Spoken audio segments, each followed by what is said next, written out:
Good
morning and welcome to the 49th annual parish meeting of the Episcopal Church of the Epiphany in Richardson.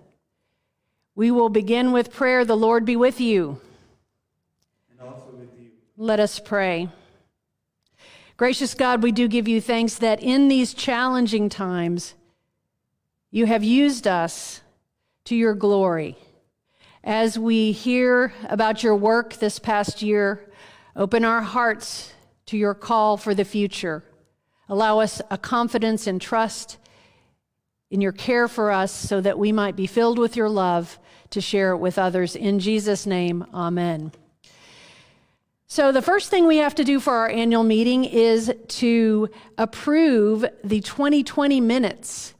And in your comments, you will have a link to vote to approve the minutes. We usually, when we're all gathered together, we vote by acclamation. But if you will just click that link and vote to receive the minutes.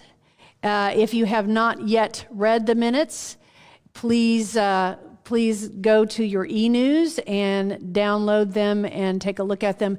Amanda, do you have the link from the e-news for the agenda for this? For the annual meeting. We're going to put that in just a second. So if you have not downloaded the annual meeting, we can do that. So look for it in your comments in just a moment. And before we really start, it's time for Thanksgivings.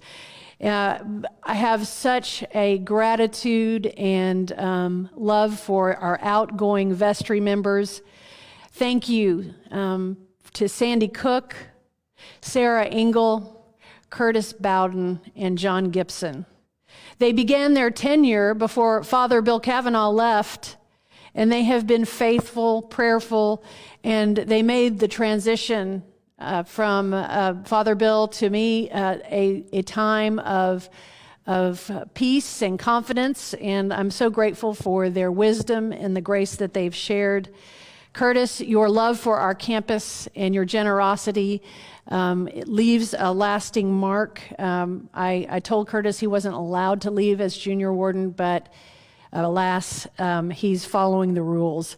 John, how can I thank you enough for your constant support, your sense of humor, your faithfulness, your prayerfulness, and joyful leadership?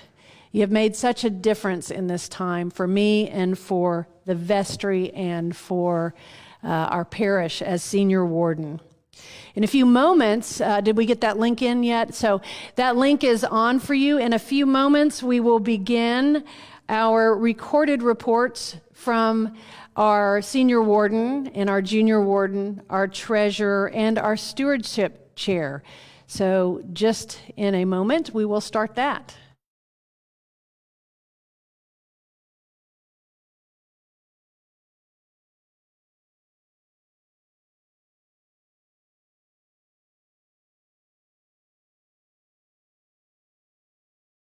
Joyous months of our community preparing for and celebrating the installation of Betsy as our 6th rector. Every single day I have served, I have never doubted God's wisdom that he brought Betsy forward to lead us over these coming years. Her spiritual guidance, insatiable curiosity to learn, commitment to discipleship, and sound executive judgment will continue to be critical for Epiphany. We are also so lucky to have Canon David's calming presence. I know he's been a great partner for Betsy these past few years. And don't forget Canon Neil and Sarah providing pastoral leadership. We have an abundance of great teaching and great teachers. Today I'm recording from my home due to a possible COVID exposure of my youngest son from his basketball team. He's fine, we're all fine. And the reality is the impact to our lives from this pandemic has been minimal compared to most. But I point this out to illustrate that this past year was clearly very challenging. And I've had the pleasure of communicating to you on a few occasions about our progress as a vestry in a community. Normally we would be together doing the annual meeting, but this year we have to do it virtually. I'm reminded at the end of John chapter 16 during Jesus' farewell discourse, he tells the apostles, "I have told you these things so that in me you may have peace. In this world you will have trouble, but take heart, I have overcome the world." Indeed, in the face of crisis, the Epiphany community has persevered and grown stronger because we have kept following Jesus as disciples in everything we do, and we've watched the Holy Spirit at work. I could fill several hours talking about all of the amazing changed and new ministries and outreach programs that have been developed in the face of this pandemic. And certainly, our clergy and staff have played such an important role. But the laity of Epiphany continue to be such a vital part of our servitude for God as well, and the strength of our laity has shined through this past year. Speaking of our community, each of us have our own personal communities, and I want to thank my amazing partner and wife, Suzanne, for her love and support these past 2 years. And I want to thank all of the families and friends of my fellow vestry members for sharing your loved ones with us through this journey. When you serve on the vestry for a 3-year term, you serve with 19 fellow members, not to mention the treasurers and the clerks, and each of those folks have brought their talent and treasure to our efforts in their own unique ways. I'm particularly grateful for Curtis's tireless efforts as our junior warden. He is truly a servant leader. And I would also be remiss if I didn't thank our former senior wardens for their counsel and guidance. An illustrious group of people I am honored to now join. Finally, I want to thank the clergy and staff of Epiphany and for all of the lay leaders throughout the church that have kept us on track. We are lucky to have a wonderful new class of vestry members joining our existing 8 folks, as Sandy, Sarah, Curtis, and I roll off and enjoy VPOD retirement. Betsy knows that my commitment to Epiphany has only increased during this time, and I look forward to continuing to serve the community in whatever way God needs me or whatever I'm voluntold to do. I believe we, like so many other churches, will be challenged by the new normal and how we connect through our worship and ministries in the future. I believe we will be challenged by the blessing of our own growth and what that means in terms of stewardship and ensuring every member of the Epiphany community finds a place and purpose. And most importantly, I believe that if we continue to keep God at the center of everything we do, we will continue to persevere through all of these challenges. Thank you for your time today, and thanks be to God.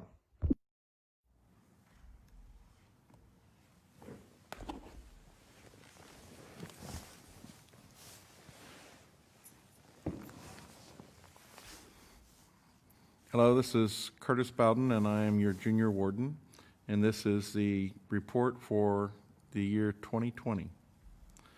I want to thank all the volunteers who help with the maintenance of our site. Hard work coupled with wise spending and donations, we accomplished many maintenance projects in 2020 during a pandemic.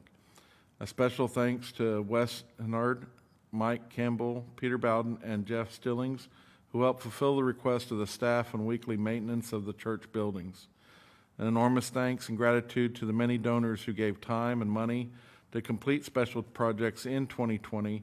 We could not do it without these donations and your help. Some of the items that we did this year was we upgraded the exterior lighting on the north side of the Servants' Hall. We repaired the exterior beams on Servants' Hall, putting a clear sealer on them so that they would not weather. We painted the exterior steelworks around the church, including the pole lights, the church bell stand, the exterior doors, the louver vents, and the electrical boxes. We replaced the fence around the playground. We supported the outside worship by painting the circles on the lot in both the front parking lot, drive-through, and also the north parking lot. We like to demolish and clean up our site, as you can see in these pictures. And we installed new elevated planter boxes for network. We replaced the walkway, painted and repaired the roof for the walkway leading to the PLC. And we cleaned those gutters. We installed new gutter caps on all the gutters to keep them clean. We cleared all the debris off the roofs. And we installed a wire mesh around the kitchen vent to prevent squirrels dropping acorns in the vent and causing a great alarm when you turn on the vents in the kitchen. We repaired the parking lot in multiple areas, and we did a couple of other projects. We put new doors and doorways in the south side of Founders Hall. We replaced the sealant around the skylights in the PLC. We did some sidewalk patching and replacement. We removed the wooden deck by the kitchen, and we built stages for our outdoor worship areas. I want to thank the garden for their support with the site this year.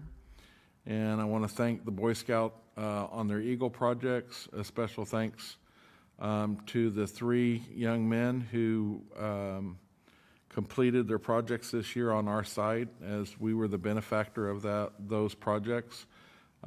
They were Lance Broad, who did the landscape, trees and bushes, and the fence next to the kitchen. Whit Slickinger, who did the flagstone and the benches, and Joe Hudensickle, additional garden area and signs next to the fence in the garden. Thank you, and it's been my pleasure to be your junior warden. Good morning. I'm Chris Abernathy, and it's my honor to serve as your treasurer. I am ably assisted by our bookkeeper extraordinaire, Feely Eichenberger, and our amazing parish administrator, Lisa Farrell, as well as the finance committee, which meets each month to review the financial statements and deal with financial issues prior to submitting the results to the vestry. That committee is made up of Mother Betsy, John Gibson, Curtis Bowden, Don Candy, Sam Matoyer, Mary Jo Hoke, and Dan Weston. And I appreciate the help of all of those people in making my job a lot easier. 2020 is, it goes without saying, was a much different year from most years. We were impacted in the way we gather and worship, and I think it impacted a lot of the financials too. In our actual pledge income for the year was $866,000, which was somewhat below what we budgeted for the year. We did have 49 pledge units, which did not fulfill $59,000 worth of pledges. That's somewhat higher than normal. However, we have discovered that pledges that were, or items sent to our post office box were either greatly delayed or perhaps even lost.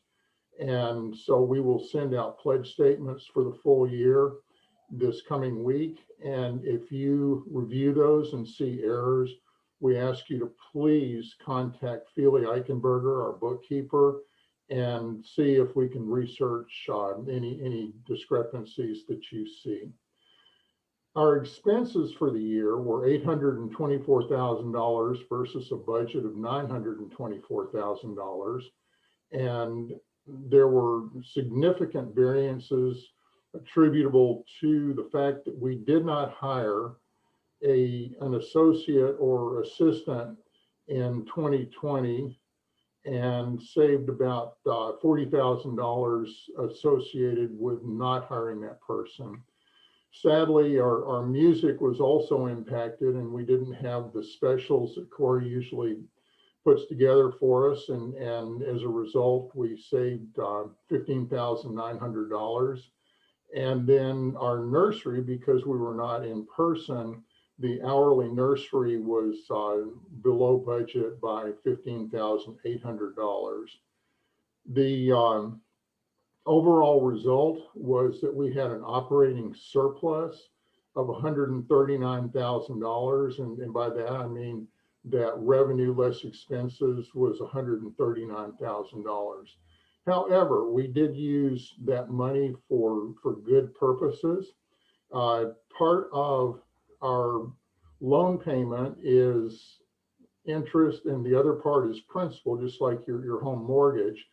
And because of the way that accounting rules are structured, the principal part of that payment is not regarded as an operating expense. So we have to deduct that from our surplus. So the principal payments that we made that are scheduled for the year were $63,000.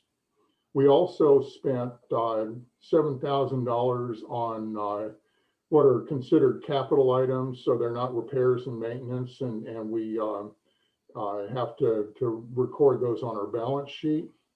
And when we did our 2020 budget, we owed the special accounts $72,430, and we did not contemplate repaying that out of operations. However, the surplus will allow us to repay that. We repaid it early in the year, reborrowed a portion of it late in the year as our collections were somewhat slower than what we had anticipated, and repaid most of that before the end of the year and repaid the balance of it this week.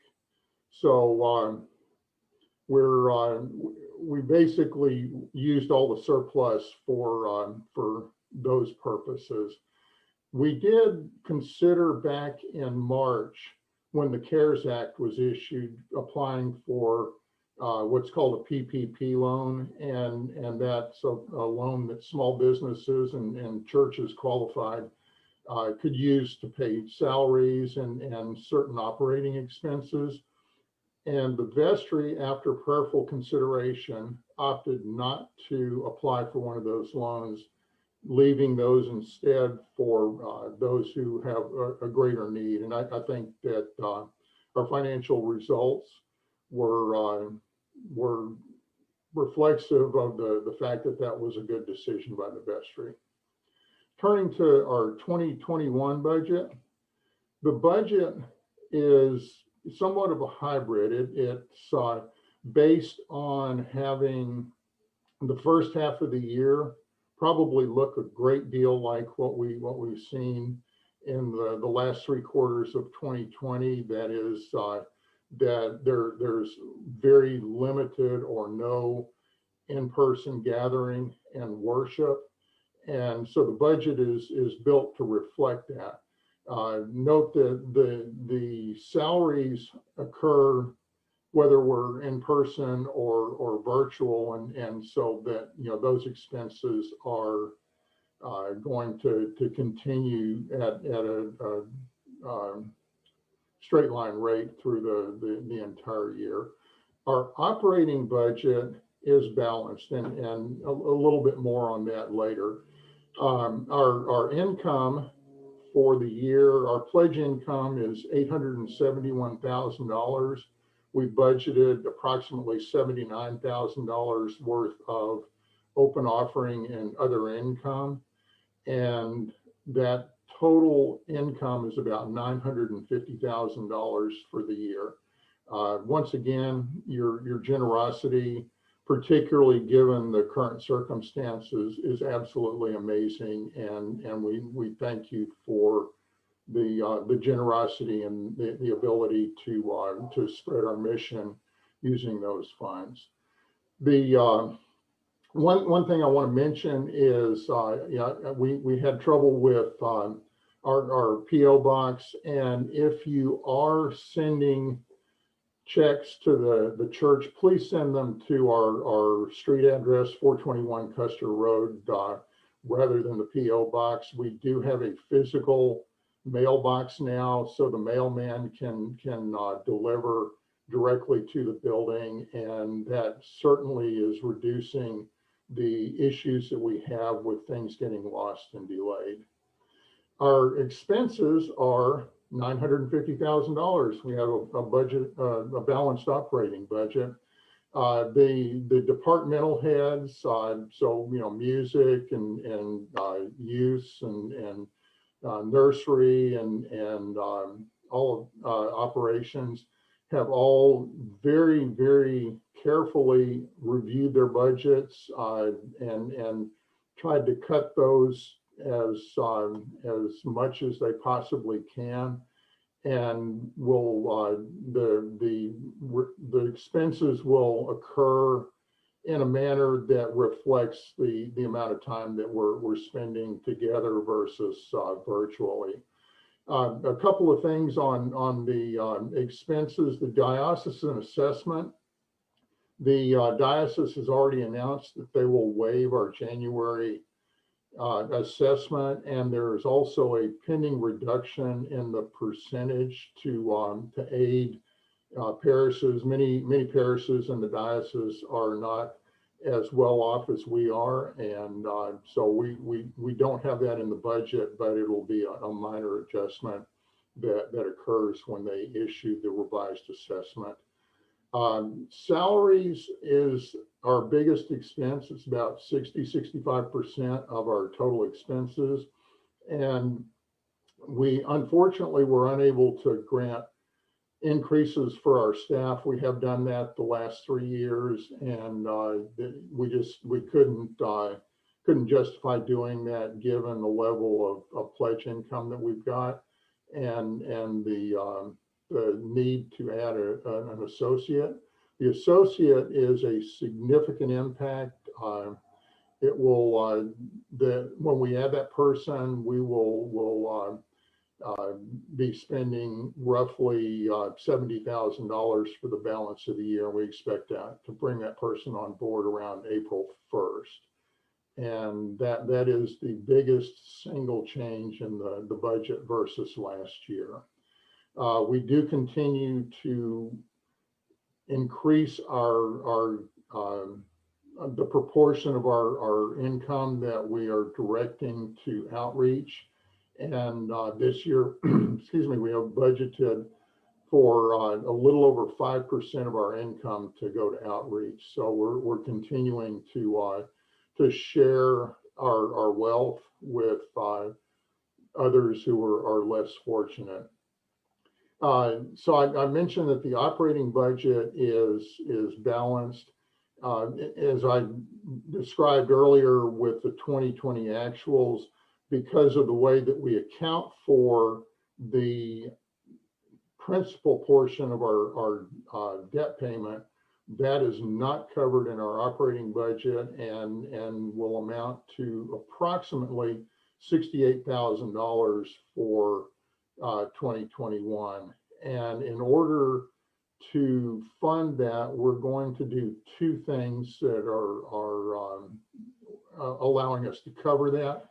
The first is that we will change the way that we apply onward contributions.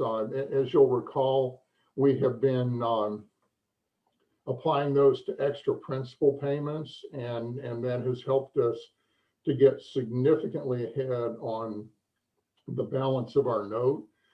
We will redirect those and use those to fund the scheduled principal payment. And in addition, we have maintained an account with about a $41,000 balance with our lender, just to be there in case we needed to use it for our debt service.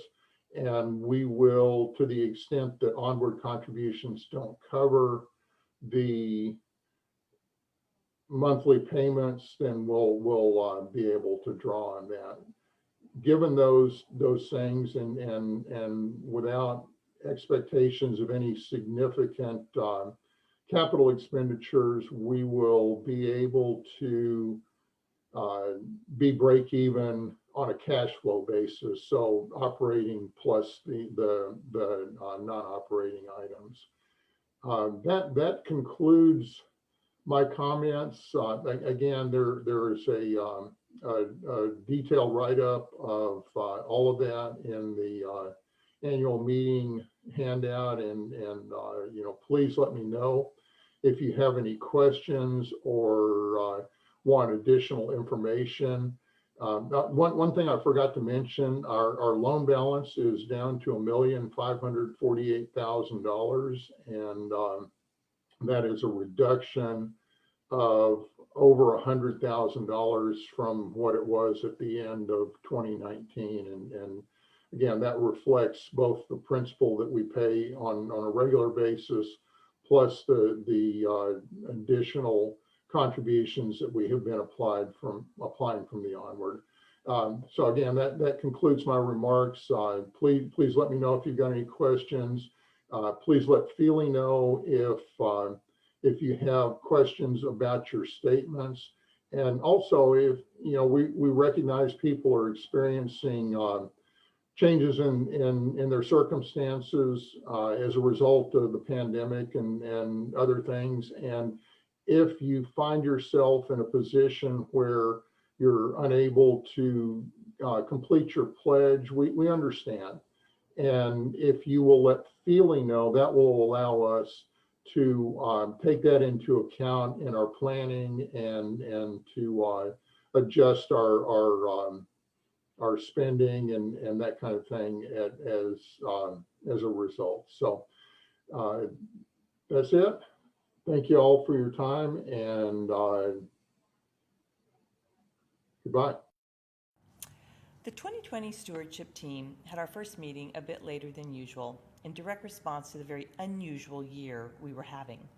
During our delay, we were able to observe the brilliant evidence of how our Epiphany family was responding in complete generosity to the needs of not only our parish, but especially to the Richardson area neighbors that were being profoundly affected by the pandemic. We sought out ideas in a program that would be like nothing ever imagined during normal circumstances.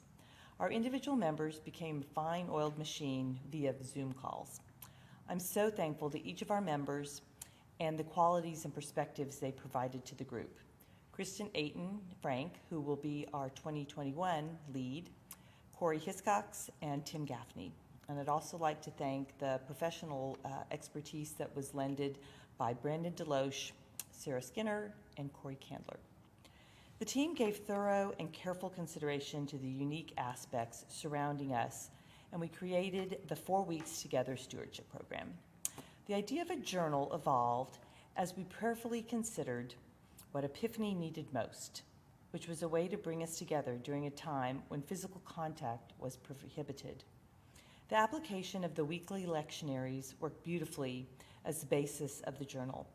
From there, we chose focus passages, selections from the hymnal, prayers, activities, discussion questions, and ways to interact with our parish family and our neighbors. The 2020 stewardship team felt a great responsibility to properly respond to our exceedingly loving, caring, and generous parish. The pledges received thus far are a wonderful indicator, and the pandemic has succeeded in making us a stronger and more vital community.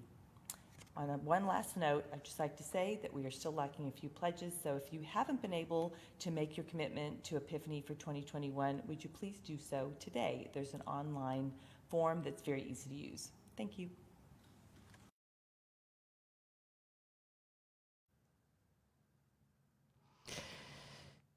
Thank you to all our speakers and those wonderful reports. And now it's time for the Rector's report. I thank my God every time I remember you constantly praying with joy in every one of my prayers for all of you because of your sharing of the gospel from the first day until now. I have such gratitude. That was from Philippians chapter 1, and Paul is talking to his community he planted.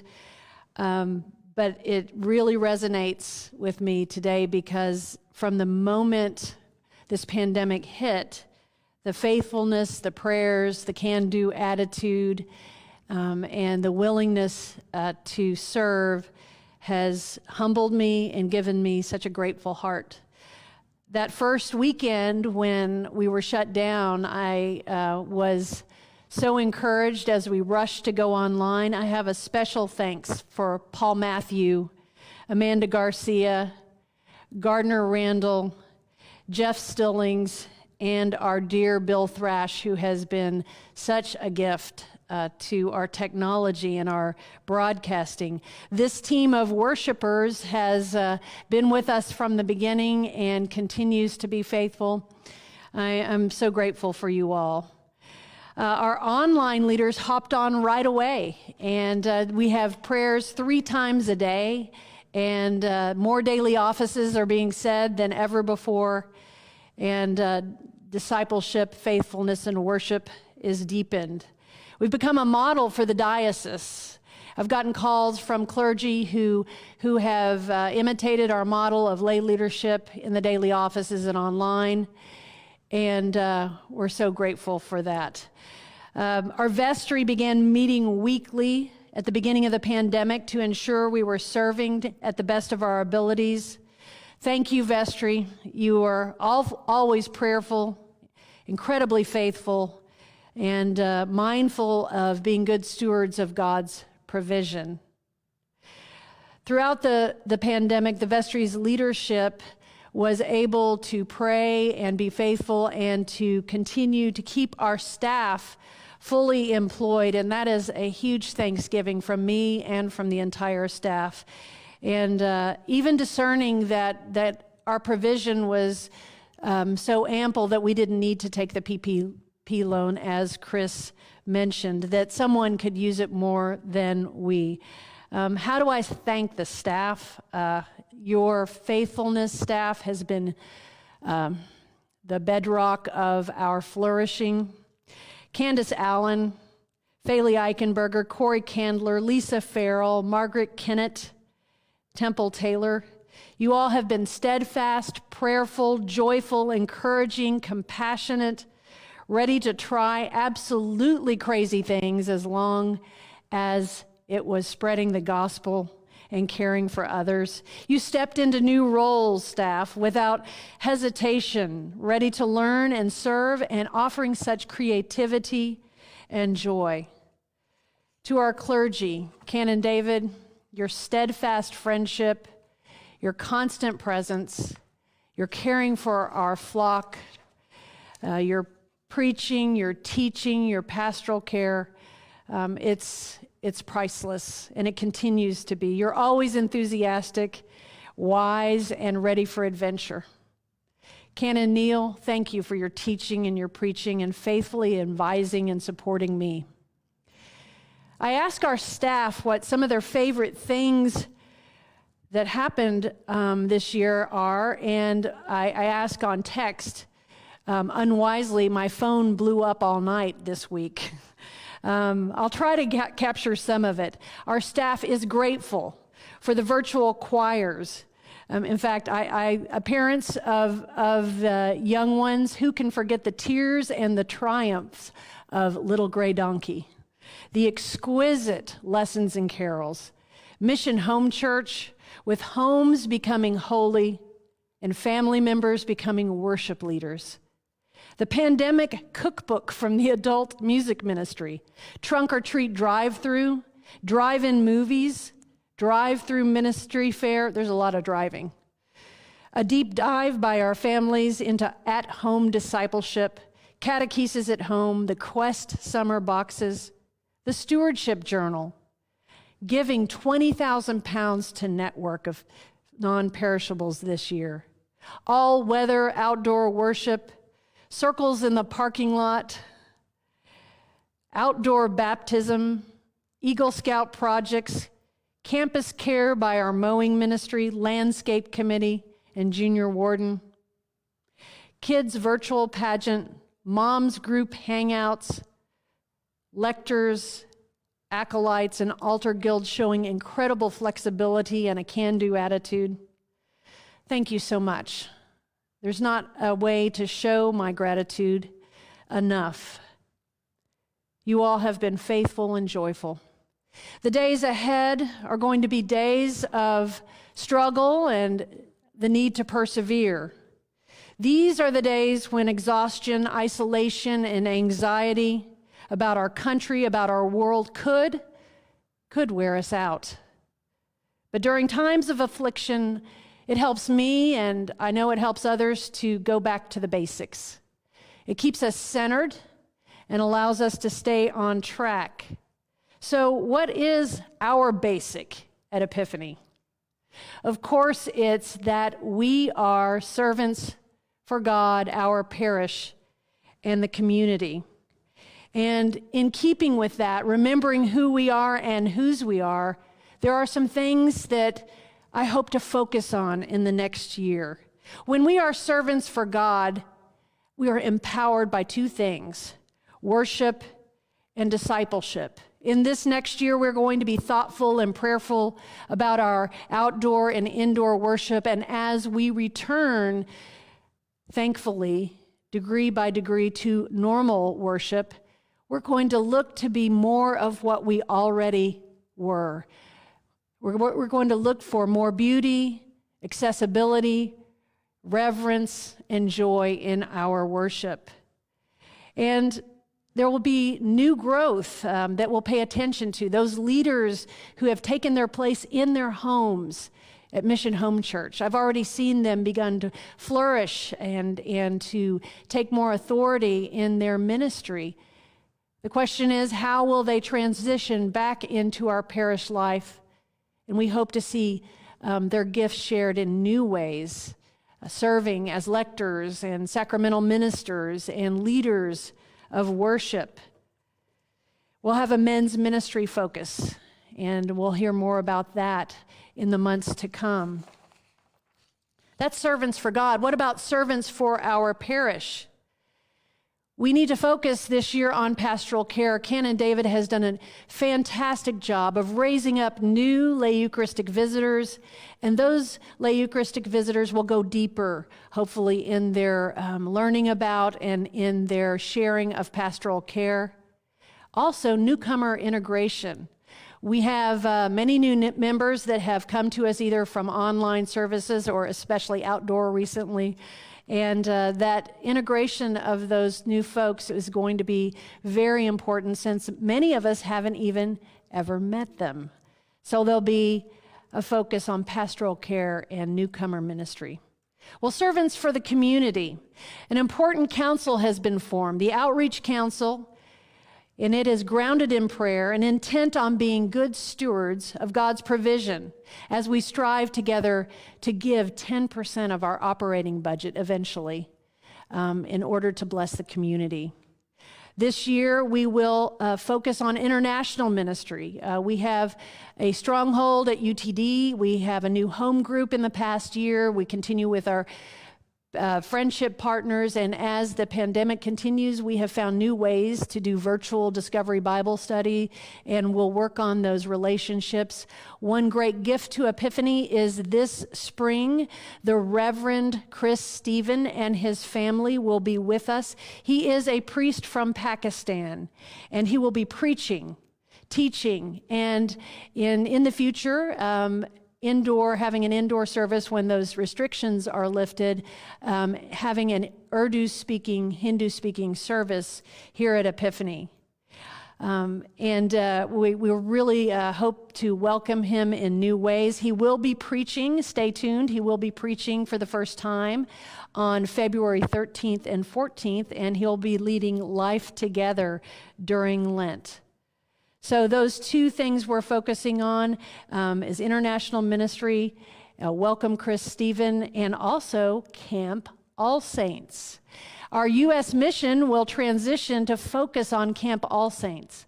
As we work together in COVID-safe mission trips, we'll clear brush, we'll help clean up the camp and get ready for summer camp. Yes, there will be summer camp this year, and the news of the day is that the largest senders have been invited to have a week at the camp staffed by church leaders. So there'll be an Epiphany week this year at Camp All Saints. So we want to be very involved in Camp All Saints this year. So the two focus ministries are Camp All Saints and international ministry.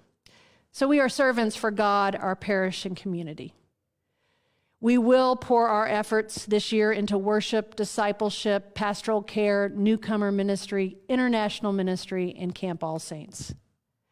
All the while, we'll be supporting the wonderful ministries begun during the pandemic and also those ministries that have always given life to Epiphany. As they begin to start up again, as we recover, we'll pay special attention to supporting those leaders and members of existing ministries. Servants, you have been faithful. This challenging time is marked by joy and a real sense of the Spirit's presence at work here. Today, let's take a deep breath and allow God to minister to us. Let's marvel in what God has done in our midst and open our hearts to God's call to follow Jesus into this new season. As we remember who we are, servants for God, our parish, and the community, we will not only survive this time, we will thrive and flourish. These next challenging months, remember that God is with us. And in this 50th year of Epiphany, we will gather around Jesus and shine his light to a world so in need of the gospel. I do look forward to this coming year as we serve together. Thank you, and God bless you.